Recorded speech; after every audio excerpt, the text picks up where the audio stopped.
Peace and welcome back to For the Culture right here on WEAA 88.9 FM and WEAA.org. Absolutely the voice of the community. I'm your host, Farajii Muhammad. Thank you so much for checking in and riding with me this evening, folks. I'm very, very excited for my next guest as we're going to have a good conversation. I think a conversation that is much needed, where we not just talk about what's happening in the community, but we really are talking to the people that are making things happen, positive changes in the city of Baltimore. Tonight, we're talking to my dear brother, Dr. Dermell Brunson, who serves as the founder of Leaders of Tomorrow Youth Center, which is committed to uplifting and developing positive social and academic success through the arts. Now, they have their slogan, community care, that they set out to create higher self-esteem and self-worth in young people. So we want to welcome back to the airways of WEAA 88.9 and For the Culture, Dr. Dermell Brunson. Good evening, sir. Good evening to you, man. It's good to see you always. Yeah, brother, it's good to see you. The last time we talked, actually, you were one of our many dynamic panelists as we talked about the passing away of DMX. Yeah, man. That was the last time. Wow. Yeah, and time has just flew by. But let's talk a little bit about some of the things that you're doing. First, let's start here, bro. Because some people may not know about who you are. And so talk to us. I mean, you are, when I say doctor, you know how we in the Black community, we be like, yeah, doctor. Yeah, doctor. Hilarious. But no, you're legitimately a doctor. Clinical counseling. I went to school to a private Christian university in California through a very much a theology, world's religions tract. And out of that program, I did a clinical counseling doctoral program. So I'm not a medical doctor. I can't come. Right. You're a spiritual doctor, though. Yes. Well, right. Spiritual, right. Yes. But I can't come put your arm back together when your arm fall off. I can't do nothing. But you're a spiritual doctor. You help people to understand some of the things that we can't touch, the less tangible things. Sure. And you're talking about faith, you're talking about belief, you're talking about personal power and responsibility. So sure. I look, that is a skill set that I don't think that we can just gloss over. That's really a skill. And one that I'm still honing and still learning by the grace of God and still figuring out, how to manage myself around those same ideals and thought processes, let alone thinking about the people in my life, the many people, starting with my parents, Derek and Tamara Brunson, and, my whole family, pastors, friends, mentors, basketball coaches, dudes from the hood, from around the way. So many people that, put confidence and, love in my life that, God, brought us to this place. And so I'm just trying to follow that path and stay true to the path, and be thankful. So how does this work, brother, as you're going down this path, because you got a lot of people that have invested in you. And for those who don't know, you are an alumni of the Baltimore School for the Arts. 100%. 100%. But that has taken you, I mean, I know for me personally, coming from the BSA, doors just opened up, doors that I never expected, opportunities were coming. But how have you been able to, you kind of been inspired? Yeah. Because God has a plan for you. And then at the same time, you go to the School for the Arts. It's another very special place to grow, to be cultivated in. Yeah. And then you come out in the community, you really start to embrace. How did that all happen for you? Oh man, it's a wonderful, whimsical experience, because again, you have all this love. I know you and I have often talked about how important our fathers were in our lives. I was just having a conversation with a good brother of mine, and we were talking about the importance of men in your life. And I said, you know what? Men build confidence in you. Women validate what you have. Men provide the confidence, whether that's your dad, your uncle, your grandpa, your basketball coach, Sometimes, unfortunately for us coming out of the hood, out of the community, it could be drug dealers, it could be people that slick, that show you that attention. And the School for the Arts was another place, I know you can, relate, that was another place full of validation and confidence builders that would tell us positive things about ourselves while critiquing us, though, right? They love the critique, but they would tell us all these special things. And relationships were, important. The relationships that my parents had in the community, the relationships that, their friends, both my mom and my dad, their, people that they chose to let be my caregivers and babysitters. And, it's all choices, man. Life is about relationships and decisions, and the decisions we make about relationships.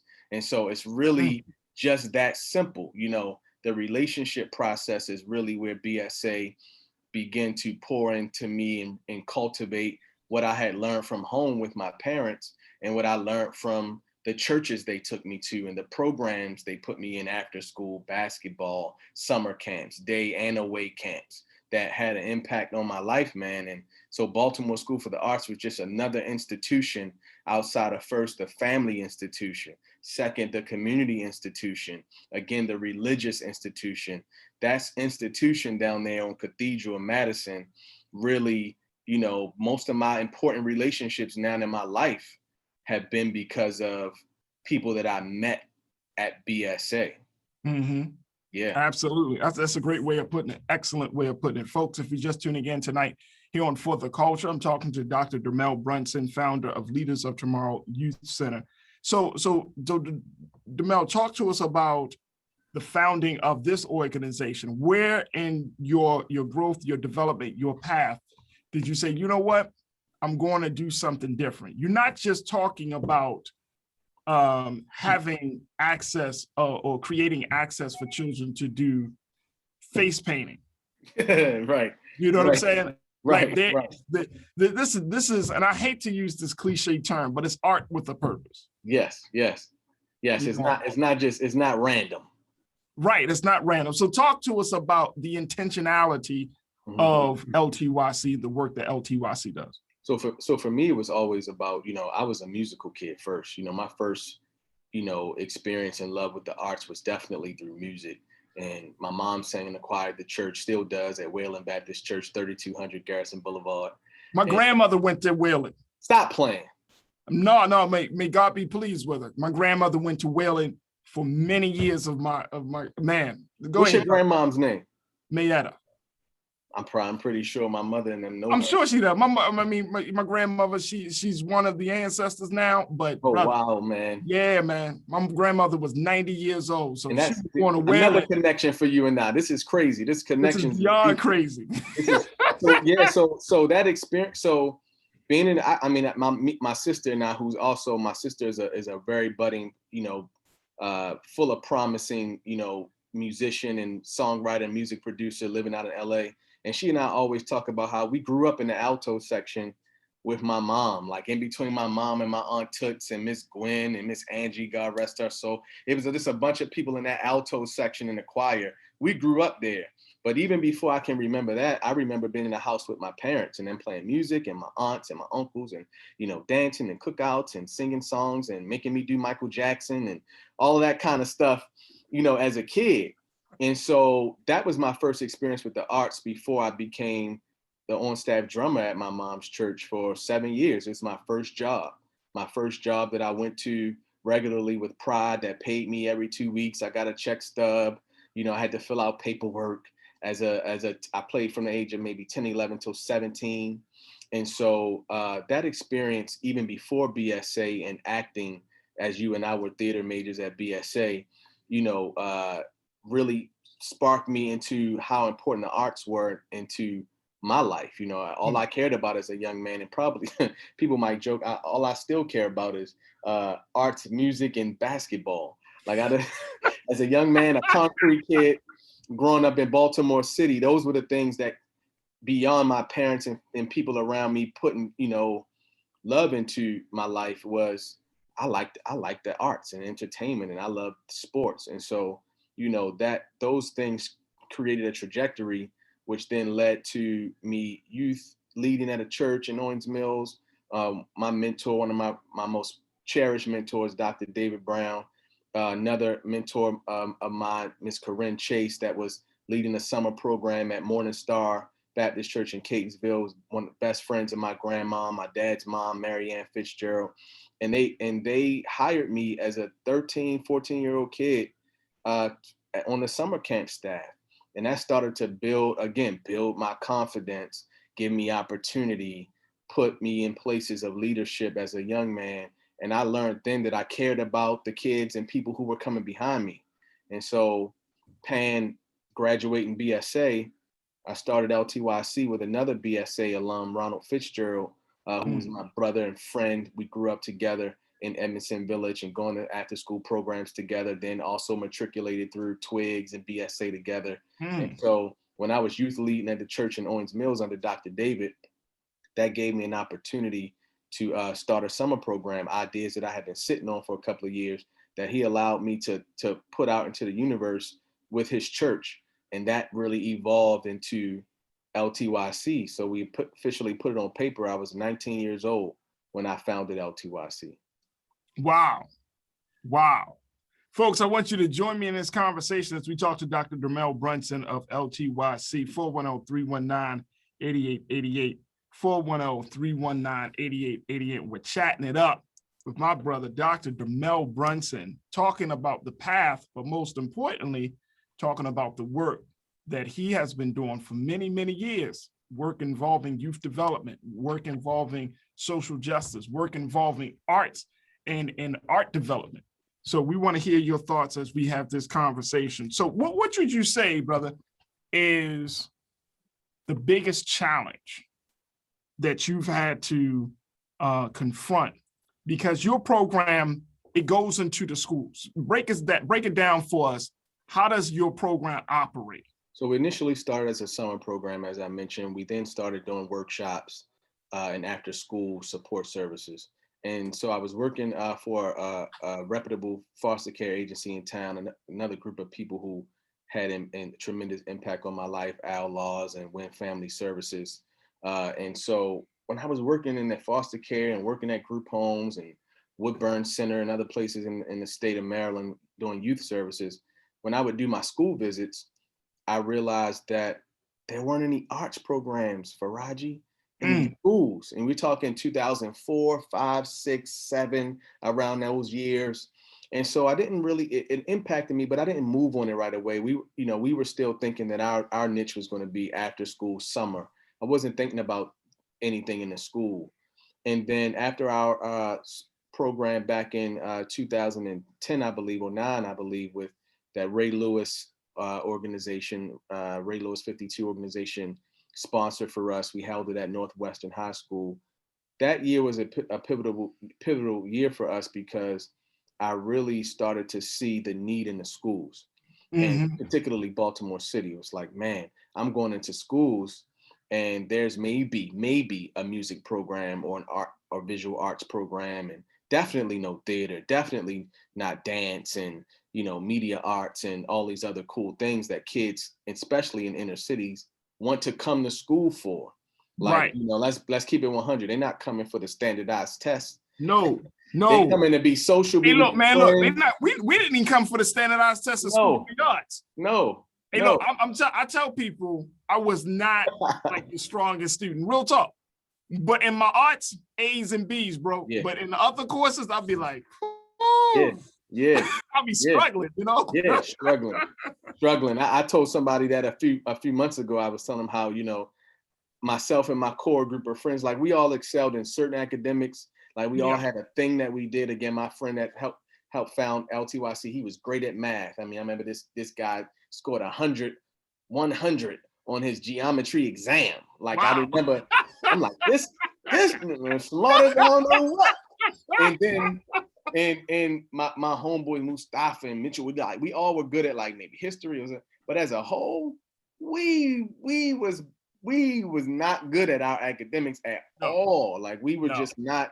We cared about our craft and we cared about the social aspect of friend and family building, But thank God, there were people who pushed us to make sure that we got what we needed so that we can complete our education and learn what we needed to learn.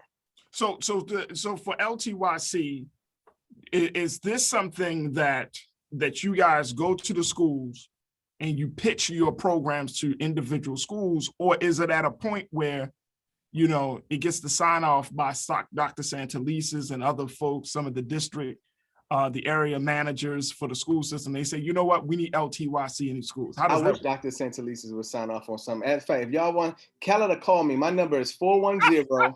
I wish she would sign off on something, but she's a nice lady. But no, it's grind and wine and hard work and dedication and blessings and a little bit of luck and a little bit of, it's like a melting pot of things that have to happen for an organization like LTYC. And when I say that, I mean a small, still virtually young compared to the other organizations, state and nationwide, that do similar work to us.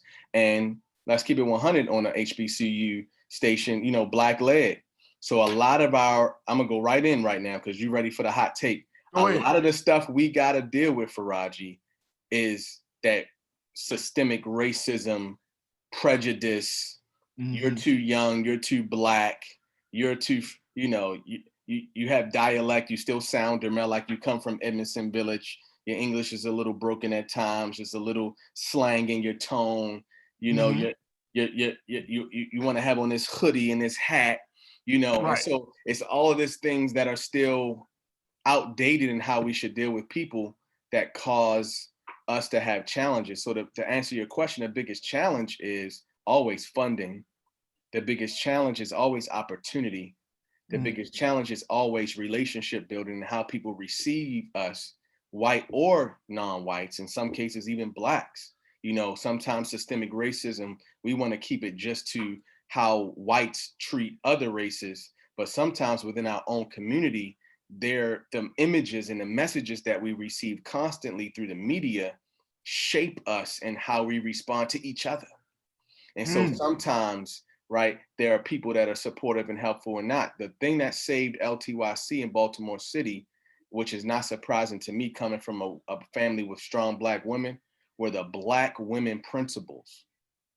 The Black women principals in Baltimore City care about these kids, yo. I ain't saying the other ones don't. I don't want to start no fights. Right. But the Black, I've experienced it for almost 20 years now. The Black women principals, school principals in Baltimore City care about their students. And so no doubt. they made LTYC be able to have opportunity in the school system to support kids. And so, yes, we would find the gaps and say, hey, you guys don't have art. Well, why don't you choose us? So I see a group of kids in your school. They're very, excited and rambunctious and like to run around. Why don't you do a dance program with them? And so we just have to pitch, and we still have to pitch for everything we do in the city, statewide, and now by the grace of God in DC and in parts of Virginia. That's what I'm talking about. Folks, we've been talking to Dr. Dermell Brunson, founder of LTYC, Leaders of Tomorrow Youth Center. Let's go to the phone lines. If we got a couple of folks that want to check in, brother. Nikita, thank you so much for checking in. You're on the line with Dr. Dermell Brunson. Hi, Dr. Dermell. Hi, Farajii. Oh, I like how you wait a minute. Hold on, Nikita. Hold on. You don't call up on my show. Be like, hey, to the guest. Come to me, be like, hey, Farajii. I have known Dr. Dermell's family for a long time. And a lot of times when you see people, young people, you can't see into the future what they're going to become. And when I tell you, when I've seen what this young man has become, it brings tears to my eyes. Like, I'm so super proud of him. I wanted to thank you. God bless for saying it. I appreciate that. Number one, Farajii and Dermell, because I right now have a male at Morgan, freshman in the pandemic, struggling in his academics. He did well as the first semester, second semester, not so well, and beating himself up. And I'm gonna make sure that I tell him all that you guys talked about, how you weren't top A students and, because he has so many other talents, but he is at Morgan, and I'm pressing him to hang in there. The second thing I wanted to say was, I didn't go to Baltimore School for the Arts. When I tell you, they turned out some phenomenal folks from that school.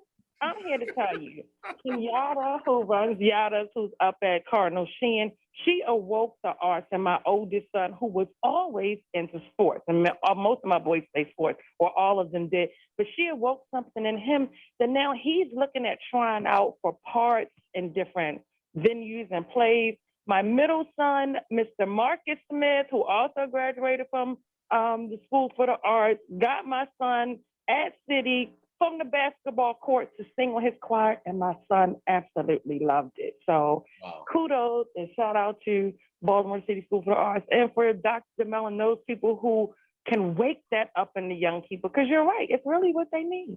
Yeah, absolutely. Nikita, thank you so much. I'm so happy to hear that your son's in the right direction. Please, let me just tell you, let your son know that this is a marathon. It's not a sprint, especially when you get to college, right? Okay. You're going to have up and down semesters all the time, you know, because college, one of the big benefits of going to college is being able to have a goal and to stick to trying to achieve that goal over a prolonged period of time, whether you're talking about 3, 4, 5, sometimes 6 years, depending on what you're studying. I mean, it's a marathon. So you know, he's never been on campus. Like, he doesn't know the real college life. It's been. But you know what? And that's the other part about it. That's the other part about it. And this fall, a lot of schools are going to be back in person, and so, you know, especially here at Morgan. But the thing is, he's got to get his mind right. You know what I mean? There's so many things. I'm telling you, I can share with him, and I'm sure Dermell can share with him so many little tips that we've learned. But just tell him, don't beat himself up. This is a marathon. You have to take it step by step. I can tell him right now that the secrets to any success are hidden in our daily routines. Facts. Whatever we're doing daily, whatever your routine is. For some people, that's wake up, prayer, brush teeth, whatever that might look like. Reading a book, running, workout, meditation, whatever it is. You know, I think that the discipline of his day will support you know, the trajectory of what he's doing, because again, everyone is not designed to be academically, you know, inclined or as, you know, enormously great, and that's okay. That's awesome. We all have our strengths and gifts that we receive from above, and so that's a beautiful thing. Absolutely. Nikita, thank you so much, and we truly appreciate you, sis. All right, folks, let's go back to get one more question, and then Doc, I know you have a Facebook Live program this Saturday. I want to make sure we get that information out there. But let's go to David. David, thank you for checking in. What are your thoughts today as we talk to Dr. Dermell Brunson? Hello. Yes, sir, David. You're on the on. Oh, I'm sorry. I wasn't calling to be on air, but I was just calling to let all the news media in the area know. And I've been listening to everybody, including you guys, who I listen to every day. Nobody's mentioned that they're giving a vaccine at the Emerson Village Shopping Center, right there in the parking lot. Oh, okay. Today, and tomorrow. Okay. All right. Well, thank you. You just made the announcement. Thank you so much, David. We appreciate you. That's awesome. Hey, so Doc, I know you guys have a Facebook Live event that's coming up this Saturday. Talk to us a little bit about this. Yes, we're actually going to have the illustrious guest, Miss Alicia Lee, from Maryland State Department of Education, works in the Fine Arts Department, ensuring that young people throughout the state of Maryland are getting what they need, and as it relates to arts and fine arts, their requirements and the extras and the enrichments that, again, you and I know are so important to the development of young people. So this Saturday at 1 p.m., LTYC's Facebook, LTYC Arts, is where you can find us for all of our social media, LTYC Arts, and or just, you know, search for LTYC, all caps, and it'll come up for you. Easy Jackson and I are hosting the show about tomorrow. The idea, again, of the show about tomorrow is that we have conversations once a month that talk about and discuss the future of the Black family in Baltimore. Myself and Mr. Richard Norman, another trusted mentor of mine, CEO of the Martin Pollock Institute Treatment Foster Care Agency, a brilliant man. He and I conceived the idea for this show through our partnership with the Legacy Alliance and Morgan State University's School of Urban Social Work. And so we believe in what Dean McFadder is building and has built over there with the School of Urban Social Work at Morgan. And so our decisions were, hey, could we start conversations in the city of Baltimore that allows everyone to think about what the future really looks like for the Black family in Baltimore. So we talk about, of course, economics, the education piece, anything dealing with public health. Of course, it's unfortunate we have to mention at times crime and other things that are derivatives out of poverty and lack of opportunity. We know that, but the love that we put into the type of guests that we've had on the show, please check out again on social media and on our website. You'll be able to check out previous episodes and be able to tune in and link in that way. But every first Saturday of the month at 1 p.m., we're checking in with each other just for an hour of power. We're coming in to talk to folks about how we see the city, the love we have for it, and how we can come together and make good relationships for the betterment of folks that will come after us. That's what I'm talking about. And that's happening this Saturday at 1:00 p.m. from 1 to 2 p.m. Yes, on our Facebook, LTYC, Leaders of Tomorrow Youth Center, LTYC Arts. That's what I'm talking about. Dr. Dermell Brunson, it was certainly a pleasure to reconnect with you, brother. Most importantly, I'm so happy that you were able just to share with us a little bit about yourself and give people some insight about who you are, because I'm a true believer in this, brother, that people don't follow good causes. People follow good people that advocate for good causes. That's powerful. And so the more that we can do to lift up people, to talk about the type of person they are, their path, their journey, then that's when people start to connect the dots and say, oh man, he came from Evanston. Oh man, he doing this. He wasn't that strong in this area and he's doing this. Emerson Village, baby. Emerson Village. Baltimore. Baltimore, stand up. Baltimore, stand up. Emerson Village, baby. Baltimore, stand up. We in here. It's Sean Love. I came from Northeast Baltimore. I came from Northeast, so we don't have a shout out like that. I don't be like, hey, yo, Northeast, Woodburn. EV, baby. Woodburn, Alameda. And that's what it is. And guess what, Farajii? LTYClearn.net is where folks can also check in. We're doing a virtual arts camp starting June 30th. And it runs, we can register starting June 30th, but the camp runs from July 12th through August the 13th. Yeah. And we're accepting grades, 3rd grade through 8th grade. Yep. It's interactive arts, and each week the contents change. So one week you in virtual, visual arts, then it changed to theater, changed to dance, music, and we try to touch everything creative writing as well. And so it's $10 to register, $50 per week for paying parents. And so LTYClearn.net and LTYC.net is our main website. Please, if you have young people in your family, in your life, at your church, community center, rec center, you're a social worker, you have kids on your caseload, you want kids to be involved in this program, please check it out. Virtual Summer Arts Learning with LTYC. Awesome. Dr. Dermell Brunson from LTYC, Leaders of Tomorrow Youth Center. Dr. Dermell Brunson, again, brother, thank you for being on the program, but most importantly, thank you for being so good for the culture. Appreciate you, brother. Love and respect you. We'll be checking in soon. 100%. Thanks, all right, man. Peace. Peace. All right, folks, we got to take a quick pause. When we come back, conversations about Tulsa and President Biden. Stay riding with us. It's For the Culture on WEAA.